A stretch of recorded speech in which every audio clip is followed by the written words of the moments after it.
Hola, ¿qué tal amigos? Nuevamente con ustedes a través de El Salvador Today, transmitiendo en vivo por medio de Facebook Live y en Twitter por medio de Periscopio en el periódico digital Cronio. Sean todos bienvenidos a esta emisión de El Salvador Today. Hoy un tema en particular muy interesante, muy, digamos, pues que a todos nos incumbe, porque vamos a hablar un poco sobre la economía familiar y vamos a hablar sobre el tema de pensiones. ¿Qué ha percibido usted en los últimos días de la economía? ¿Cómo está trabajando su dinero? ¿Qué tanto usted, digamos, lo de su salario le está alcanzando o ha experimentado algún aumento en los productos de la canasta básica y otros elementos de consumo? Hoy vamos a abordar ese tema, vamos a explorar con nuestro invitado y para ello tengo el gusto de que me acompañe hoy en el espacio de Salvador Today, Danilo Pérez, que es director ejecutivo del Centro para Defensa del Consumidor. Danilo, un gusto nuevamente tenerte por acá, bienvenido a este espacio. Muchísimas gracias, Edwin, el gusto es mío y mando un cordial saludo a las amigas y los amigos que nos sintonizan a través de este importante medio de comunicación y por supuesto del Salvador Today. Bueno, y recuerden, estimados amigos, que cuando usted piense en construir, hay que pensar en Megablock, porque Megablock es Megawall, la mejor solución personalizada de refuerzos geosintéticos y muros de contención. Consulte precios y servicios, así como las ofertas al 2523-2300. O también usted puede visitar nuestra página web www.megablog.com.sb. Recuerde, cuando piense en construir, piense en Megablock. A ver, Danilo, pasaron los primeros 6 meses del año y siempre es bueno hacer una especie de reflexión de cómo estamos. Uno camina por las calles de la capital y se mete a diferentes centros o lugares de compra de insumos, supermercados, o va al mercado. Aquí pues hay que decirlo, para poder conocer hay que ir, y nosotros tenemos esa oportunidad y esa bendición de poder llegar a comprar eso. ¿Cómo has visto los precios? Porque yo como gente que necesita los productos, he experimentado aumentos en productos de la canasta básica. ¿Qué es lo que ocurre? ¿A qué se debe esto? Partiendo de que hay informes del Banco Central de Reserva que dicen que el país pues pasa por una situación, digamos, más o menos tranquila. ¿Qué tenemos? Bueno, yo creo que hay que decir que en el ámbito microeconómico, la economía familiar es fundamental a la hora del análisis, porque como yo he señalado en reiteradas ocasiones, una cosa es lo macroeconómico y otra es lo microeconómico, claro. O una cosa es la economía en su carácter nacional y otra es cómo la gente está viviendo en el día a día en relación a sus ingresos, en relación a su salario, etcétera. Con el tema, yo creo que es importante empezar señalando que la canasta básica, tanto urbana como rural, diría que ha tendido un poco más a la baja, aunque claro, cuando yo digo ha tendido un poco más a la baja, la gente percibe que a lo mejor no es tan cierto, pero los datos que nosotros manejamos en relación al índice de precios al consumidor, si nosotros comparamos, por ejemplo, el periodo mayo del 2016 a mayo 2017, en el caso de la canasta básica alimentaria urbana, en el 2016 estaba en $201.55, hoy está en $195.20. Hay una baja sensible. En el rural, diría yo que es más fuerte todavía la baja, de 143.32 en el 2016 a 134.69 centavos en el 2017. Entonces, eso es en relación a lo que conocemos la canasta básica. Sin embargo, hay que decir que el índice de precios al consumidor, el IPC, que es el que mide precisamente todas las variables de la economía doméstica, en el tema de las compras que uno va haciendo, los gastos en términos generales, ha tendido desde hace meses que venía reportando un porcentaje negativo. Sin embargo, empezó a incrementarse ahí por el mes de enero. En el mes de enero hay incremento, luego viene a tener una sensible baja, pero no tanto como la baja que pudimos ver y haber observado en septiembre del año pasado. Solo un comentario para ir como metiéndonos más en el tema. Cuando tú dices que la canasta familiar urbana, ¿verdad? Sí, la canasta básica. Canasta básica, 195 de 201 que estaba. Sí. En la reducción son $6.35, básicamente. Sí. Eso se ha experimentado, esa es la reducción que tenemos en este momento. Sí. ¿Qué tan nominal es eso? ¿Qué tan tangible que permita un poco más de acceso a algunos productos? Mire, yo lo que creo es que hay que tener en cuenta algunos aspectos siempre dentro de la economía, porque, por ejemplo, hay un estudio de la UCA que sacaron hace 2 años, donde ellos hacían el análisis del poder adquisitivo. Y esto yo creo que siempre es importante tenerlo en cuenta en la economía, porque los $251 que usted ganaba en el salario mínimo anteriormente, ellos hacían una comparación que venía a significar más o menos el gasto al año 2009. Es decir, que desde el año 2009 al 2015 su salario mínimo había perdido cierto poder adquisitivo. Entonces estábamos hablando que había un impacto de $230 más o menos, que lo que usted compraba en el 2015 con respecto al 2009 venía equivaliendo a $230. Entonces siempre el tema del poder adquisitivo también yo creo que hay que tenerlo en cuenta en este análisis, porque eso de quedarse solo con un análisis de pensar de que la inflación es un dato que parece que está bastante baja, etcétera. El tema es que aquí juegan varios factores a nivel microeconómico, y ante eso pues la gente siente que el dinero no le alcanza, y ahí hay que tener, y yo creo que ahí es donde hay que tener mucho cuidado a la hora que estamos haciendo un análisis de la economía familiar básica mensual. ¿Cómo nos podemos ubicar, Danilo? Porque creo que es también interrogante de quienes nos están viendo a esta hora, el hecho de que, bueno, yo al final lo que necesito es saber cuánto disponible tengo, y que al final de lo que pueda yo percibir, ir a comercializarlo o a comprar, me vaya a alcanzar o sea suficiente para tener mis expectativas. Sé que una familia de por lo menos unos 3, 4 personas aproximadamente, 3.4, 4 personas podría estar consumiendo a lo mejor o destinando unos $200 a lo mejor, si es que puede, para poder ir al súper. Pero de 200 para abajo es donde creo que muchos podrían estar designando 50, y conste, ¿para qué? Para 15 días, para un mes específicamente. Y yo he tenido comentarios, y también lo he verificado in situ, de algunos productos que después del aumento del salario mínimo se decían no experimentaron aumento. Sin embargo, eso ya se fue diluyendo, y ahora vemos ahí un aumento, no sé si decir la palabra disfrazado o cuál otra palabra podría ser, pero hay aumentos que de una u otra forma se están percibiendo ya en algunos productos. Aumento en términos generales, cuando analizamos la canasta básica, que la canasta básica es la que está compuesta esencialmente de productos alimenticios, de eso estamos hablando. Aunque el Centro para la Defensa del Consumidor tiene el análisis de hablar del gasto familiar básico mensual, que incluimos los servicios públicos, ahí está el transporte, inclusive el impuesto a la alcaldía, lo hemos estado metiendo últimamente en el análisis. Que ya viene el recibo de la luz. Claro, lo habíamos dejado un poco fuera, pero lo hemos ya incluido en el análisis. Entonces, lo que quiero decir, en el caso de la canasta básica, pues sí, hay productos que han subido sensiblemente. Por ejemplo, la cebolla. La cebolla se ha disparado. Voy a referirme a precios de mercado al por mayor. Entonces, claro, eso en el por mayor tiene una repercusión en el consumidor final, al comprador final como consumidor, bastante mucho más alta de lo que podemos ver en el caso de la compra que puede hacerse al por mayor. Por ejemplo, ha habido un incremento de 24%. Eso hay que decirlo. Ha habido un incremento en el caso del ayote, 23%. El whisky que está, el mediano, ese Sí. está disparadísimo.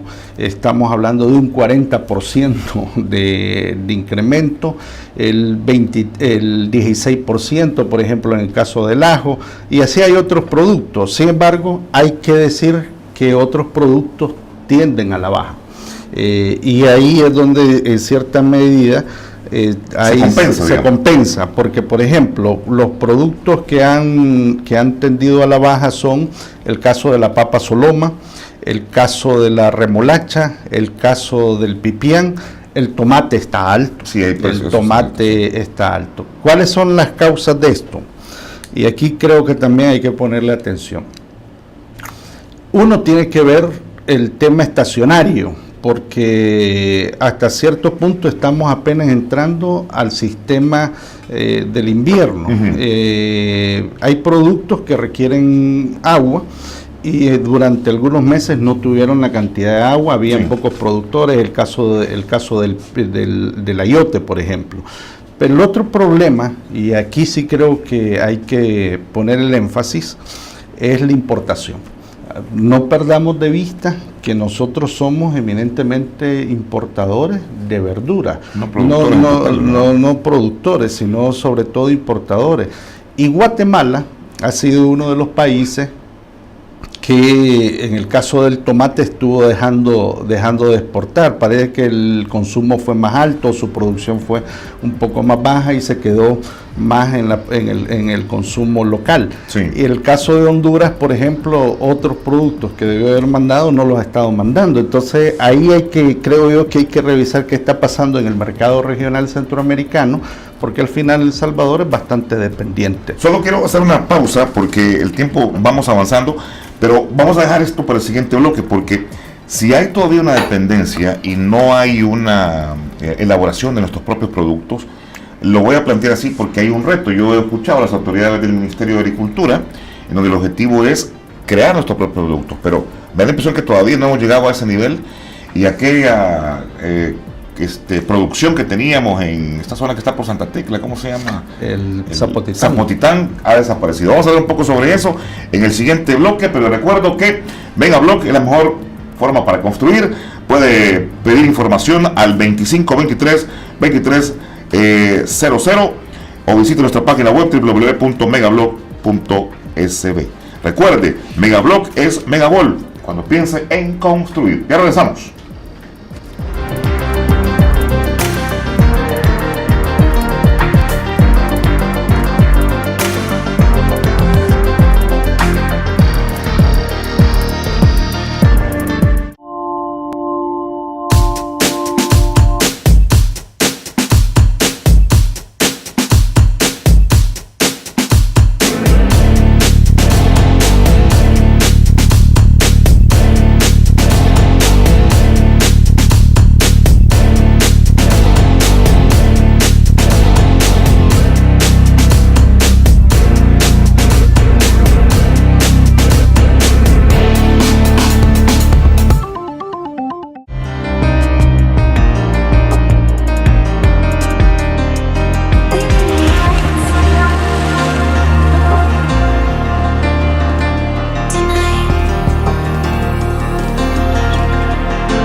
Continuamos, estimados amigos y amigas, en nuestro espacio El Salvador Today. Gracias por estar en nuestra sintonía y también por las preguntas que ya están enviando sobre este tema de la canasta básica. Hay mucha gente que va al mercado, obviamente, claro, que tiene contacto con todo esto y que maneja el dedillo cómo está la situación allá, porque también nos dicen que no solamente el tomate, sino que también reportan productos como el repollo, el pepino. El repollo tiene... Ese es uno de los productos, hablando de repollo, que ya tiene bastante tiempo de estar al alza. Solo quiero, antes de que entremos ya nuevamente en detalles, quiero contarle que este segmento de Sabor Today es gracias a Socio Salón y Spa. Estamos ubicados en Plaza Leadero, San Salvador. Socio Salón y Spa brinda los servicios de la más alta calidad a precios accesibles para toda persona que desea exaltar su imagen. Haga su cita al 2564-8693. Pregunte por descuento. Recuerde, Socio Salón y Spa. Bueno, te dejaba esto de la pregunta que hacen algunos amigos que nos están viendo, pero te planteaba el hecho de la producción local. ¿No es la suficiente por ahora o la que debería o las expectativas que se tiene? Aquí también hay una realidad que estamos enfrentando. Mira, me gusta la pregunta, Edwin, porque eso me da pie para hablar de varias cosas. Yo sobre este es un tema de inversión. Sí. Creo que es importante reconocer que el gobierno ha hecho esfuerzos significativos en materia de recuperar el agro. Sobre todo lo podemos ver en el tema de los granos básicos, maíz, el frijol, aunque en la serie de años que uno analiza, hablando de los granos básicos, por momento por quintales ha bajado, pero sin duda alguna que venimos desde muy abajo y hemos ido en promedio hacia arriba. Eso es importante. En el tema de las hortalizas, en el tema de verduras, etcétera, ahí tenemos un gran vacío. Ya sabemos que somos un país importador. ¿Qué pasa acá? Yo creo que sobre este tema, es una discusión de país, porque cuando se hicieron las medidas de carácter estructural en el ámbito económico, uno de los sectores más afectados fue el agro, y siempre se ha dicho y se ha sostenido que ha sido el agro. Fíjese que desde el año 2014 que presentamos a la Asamblea Legislativa la propuesta de Ley de Soberanía, Seguridad Alimentaria y Nutricional. Varias organizaciones no gubernamentales, incluyendo la Universidad de El Salvador, consensuamos, hicimos la propuesta, y es al día de hoy y no se ha aprobado la Ley de Soberanía, Seguridad Alimentaria y Nutricional. ¿Cuál sería la ventaja de contar con una ley en este país?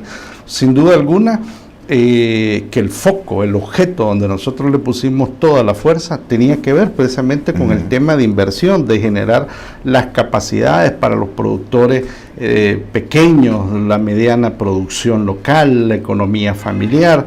Esto es lo que ha estado descuidado. Hay esfuerzos de programas que se han estado realizando, como los comités de agricultura familiar, algunas instituciones de organismos multilaterales, los préstamos, etcétera, algunos esfuerzos, pero como país yo siento que la Asamblea Legislativa ahí tiene una gran deuda histórica.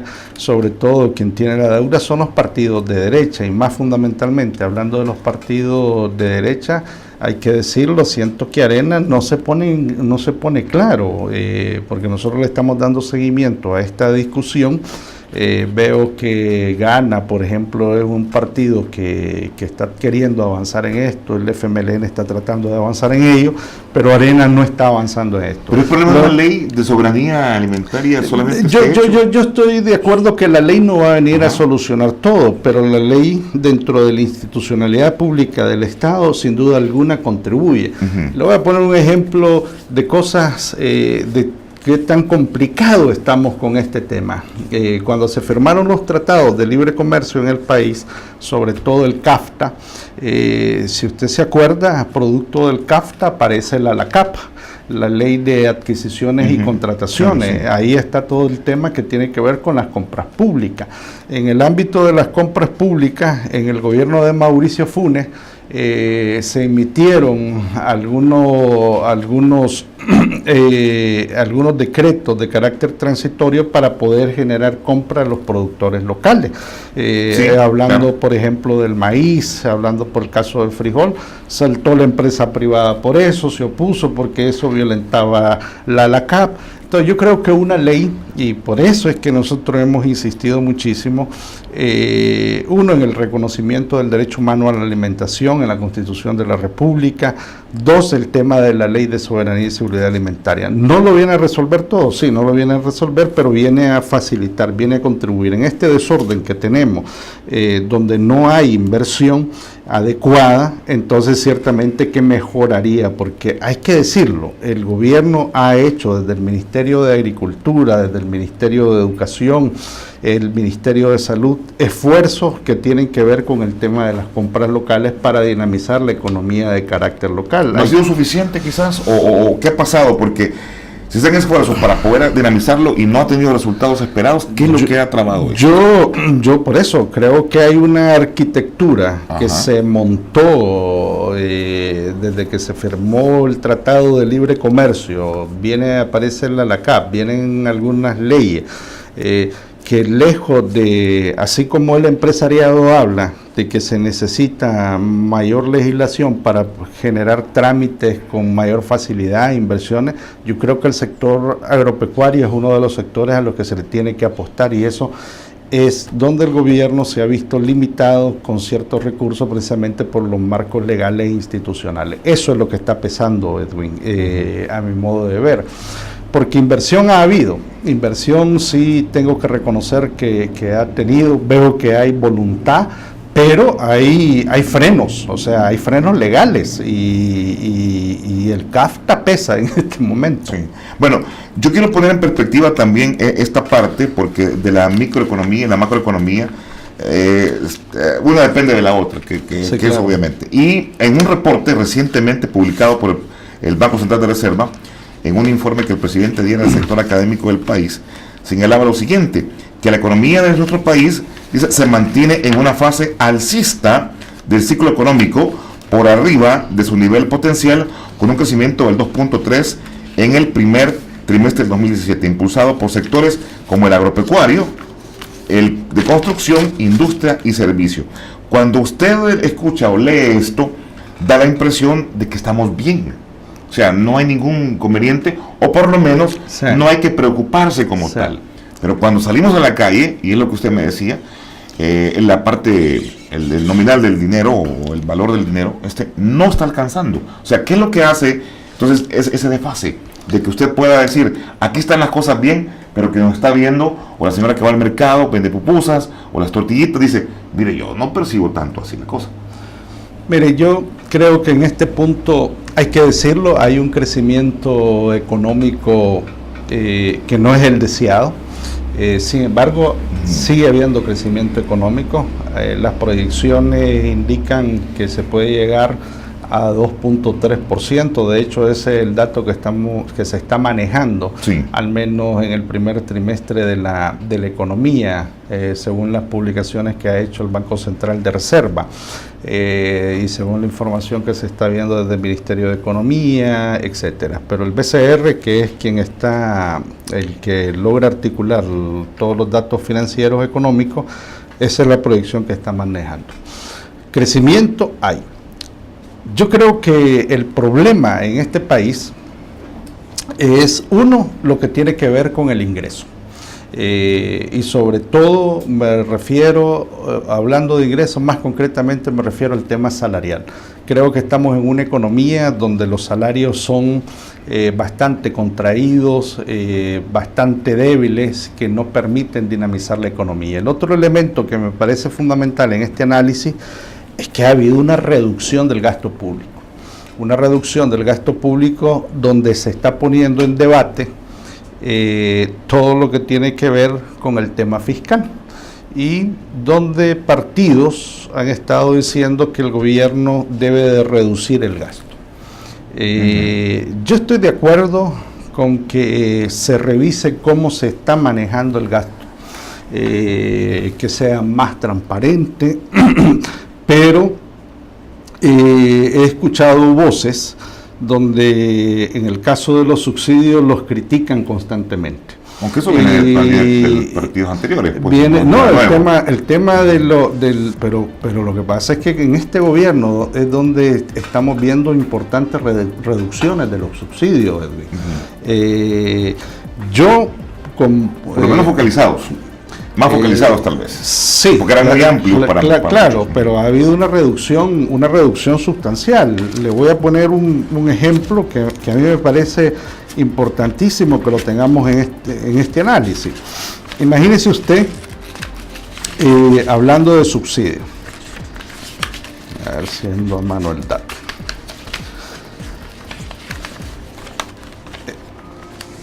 Porque de una u otra forma los subsidios lo que han permitido es, favorecer a un sector de la población, pero también su amplitud, que era demasiado, abarcaba gente que tal vez no lo necesitaba.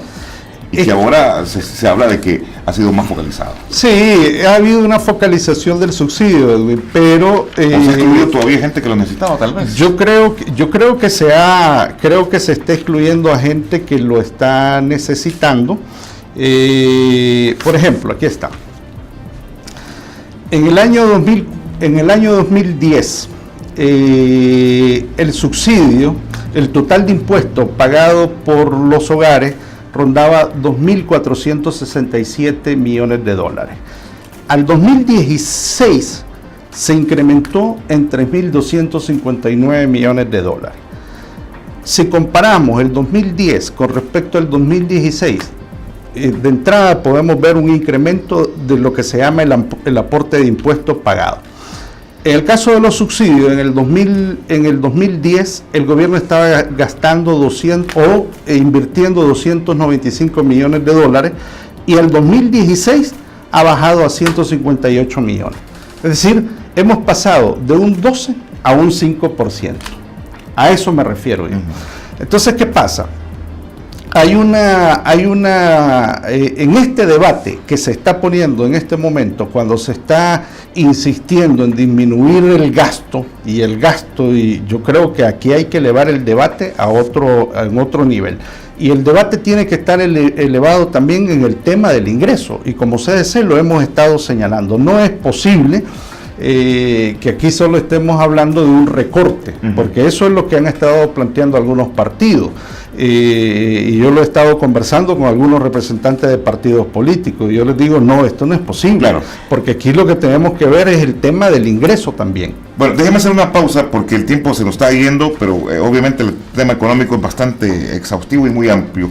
Voy a la pausa, solamente les recuerdo que Socio Salón y Spa, ubicado en Plaza Lavero, San Salvador. Socio Salón y Spa brinda los servicios de más alta calidad a precios accesibles. Haga su cita al 2564-8693. Ahí usted puede también preguntar por descuentos. Ya regresamos.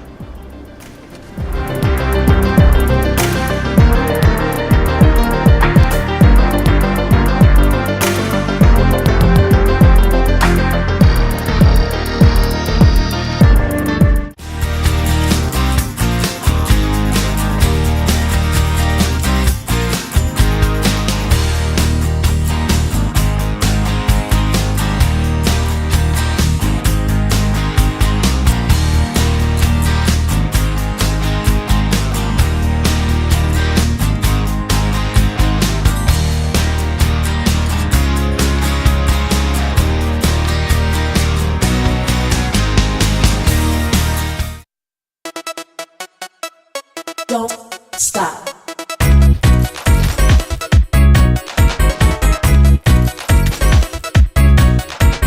Don't stop. Don't stop. Don't stop. Don't stop. Don't stop. Don't stop. Don't stop.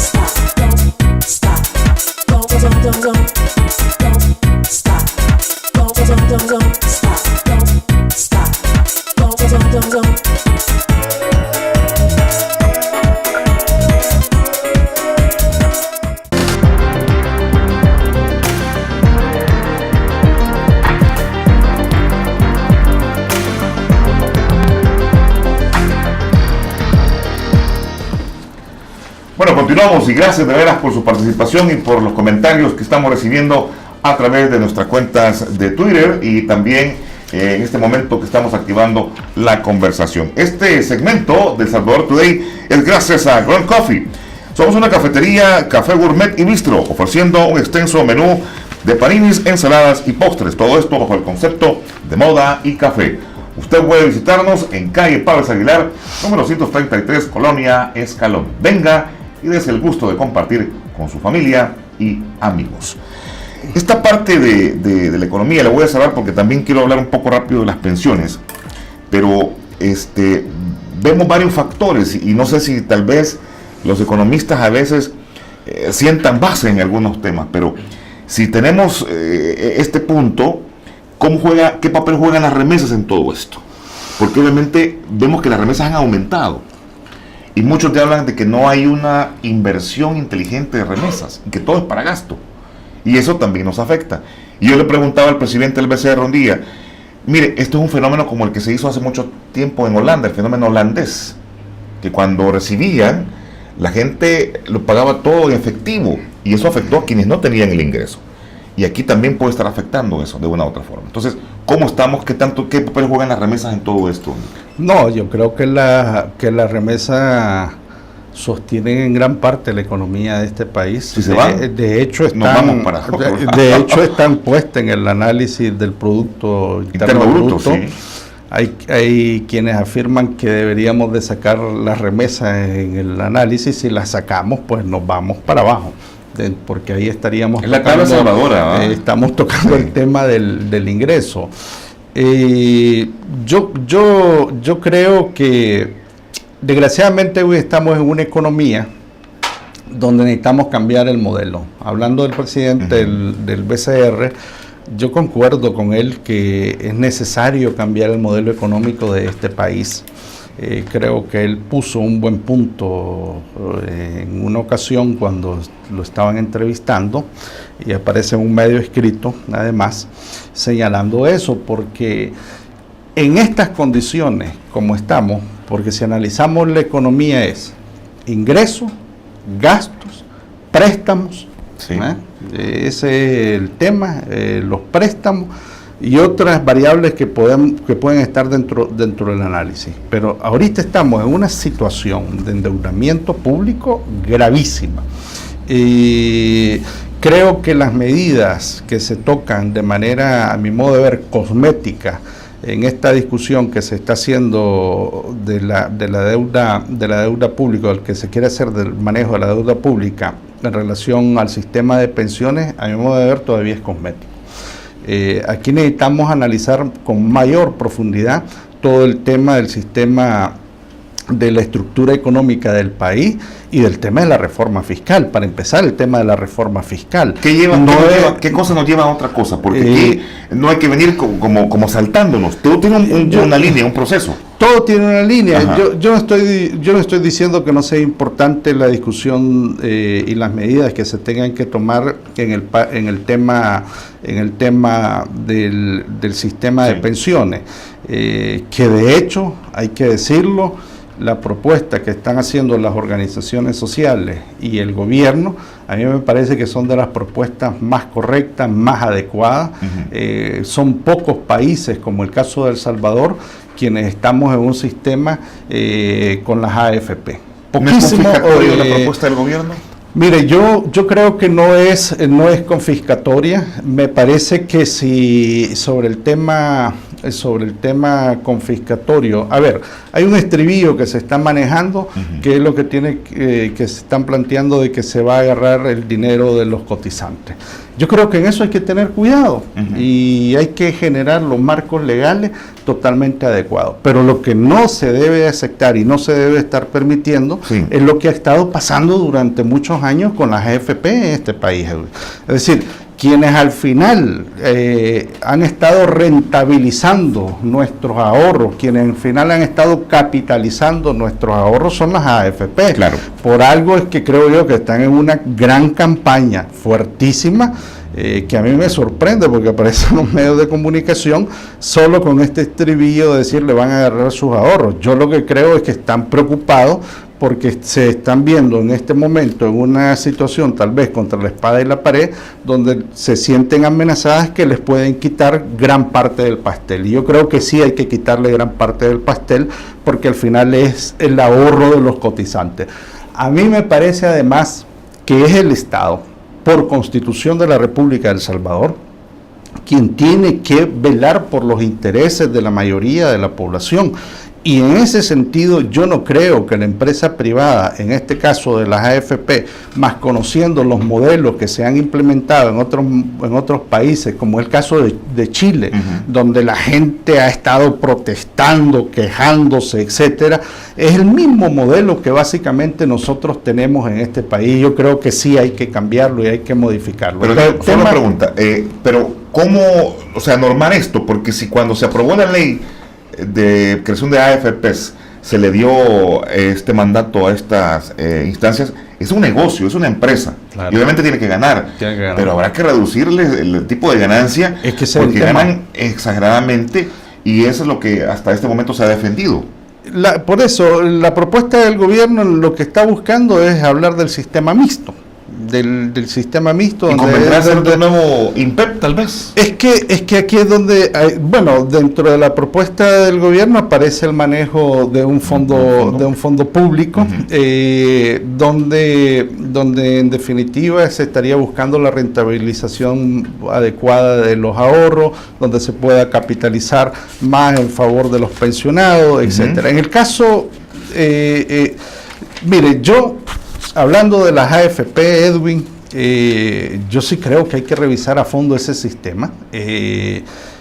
Creo que si son pocos los países que ya en el ámbito mundial ya están promoviendo de que desaparezcan las AFP, creo que no lo deberíamos de cuestionar en este país. Yo creo que lo que pasa es que hay un gran interés.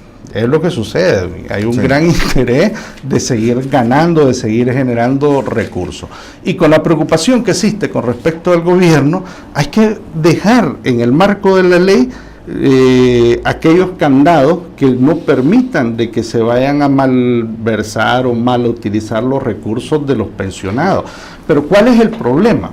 Y en eso me estaba yo refiriendo. Mire, el problema de este país es la deuda. Es decir, está bien, vamos escalonando, pero este país, no hay que negarlo, está endeudado. Y en eso yo coincido con el presidente del BCR, que hay que ver cómo se cambia el modelo económico. No es fácil, no se va a hacer de la noche a la mañana. Yo creo que aquí hay temas, que hay que revisar, porque el problema es que ya estamos gastando un poco más de lo que se debería de gastar. Y el otro problema es el tema de los créditos, pero aparte de los créditos, lo que tiene que ver con lo que se está abonando a capital y lo que se está pagando por intereses. Y yo creo, es fuerte lo que voy a decir, pero aquí sí debería de pensarse seriamente el tema de una moratoria, al menos en los intereses, porque estamos llegando ya a un nivel donde usted está prestando recursos para pagar intereses. Y está disminuyendo abono a capital, pero el interés le ha subido.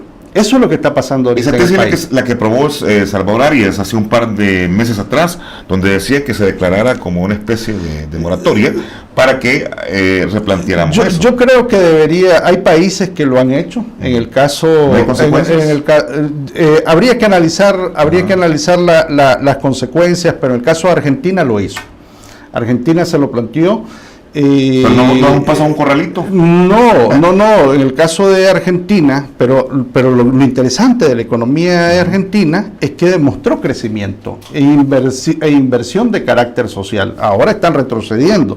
Yo creo, Edwin, que el país en estas condiciones, seguir así como va el pago a intereses, no sé hasta dónde vamos a llegar, pero yo creo que es una situación insostenible. Y en medio de todo esto, además, quiero decir lo siguiente. Como aquí estamos discutiendo el gasto y como estamos discutiendo el ingreso, yo creo que seguir las recomendaciones del Fondo Monetario Internacional, hablando de los ingresos, con una medida de carácter regresiva, como es el caso del IVA, o como es la reducción en el caso de los subsidios, hay que revisar y hay que tener mucho cuidado, porque ahí es donde empezamos a tocar la economía familiar. Nosotros, como CDC, no apoyaríamos ninguna decisión que busque el incremento del IVA, si acaso a los bienes suntuarios, con el cuidado de que no se afecten los productos en términos generales. Se habla del impuesto al patrimonio y esto afectaría a todos. ¿Por qué? Porque lo que usted tenga en su poder, que sea suyo, ahí le van a aplicar un impuesto. Yo estoy de acuerdo con que de hecho lo teníamos, y acordémonos que hace años estaba, pero se quitó y se metió, para buscar el ingreso, se metió el tema del IVA. El Salvador es de los pocos países latinoamericanos que no tienen impuesto al patrimonio. Lo que hay que tener cuidado con el tema del patrimonio, del impuesto del patrimonio, es desde qué techo vamos a empezar a grabar. Okay. Desde ahí creo yo que es fundamental. No es porque yo tenga una casita o un vehículo, sí, y entonces no, porque entonces ahí lo volvemos regresivo. Cuando estamos hablando, y lo hemos planteado como CDC, cuando estamos hablando de un impuesto al patrimonio, estamos hablando de la gente que tiene los medios para poder pagarlo, porque ese es el tema. A quienes no se toca y no se ha tocado adecuadamente en este país es aquellos que tienen la mayor concentración de la riqueza. Debería de haber, por ejemplo, un impuesto a la riqueza. Hay países que tienen el impuesto a la riqueza, países de Europa que lo tienen avanzado. Aquí se va premiando a aquel que va generando más concentración de la riqueza, y esa es una de las críticas que como CDC hemos estado realizando. Como decía alguien, hágase millonario para que no le cobren mucho impuesto. Pues claro. Mira, me voy a quedar ahí porque yo sé que esto está interesante. Hay varios aspectos en esto de la economía que podemos hablar como para buscar una solución más práctica.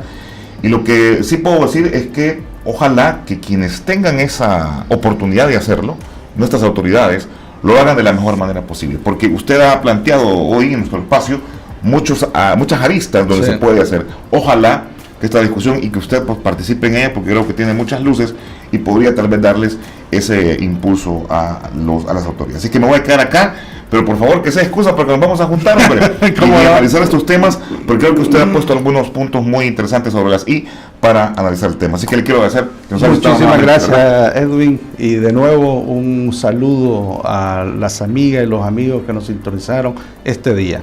Bueno, gracias a ustedes. Solamente recordarles que en nuestro próximo espacio vamos a tener de invitado al alcalde de Jiquilisco, David Barahona. Él tiene mucha influencia en aspectos políticos y económicos. También vamos a estar hablando con él en nuestro próximo espacio de El Salvador Today. Y me despido comentándoles que Ground Coffee es una cafetería de café gourmet y bistro, ofreciendo un extenso menú de paninis y ensaladas, postres, bajo el concepto de moda y café. Venga, estamos en calle Padres Aguilar, número 233, Colonia Escalón. Es el gusto de probar algo diferente con sus amigos y familia. Por ahora es todo. Bendiciones.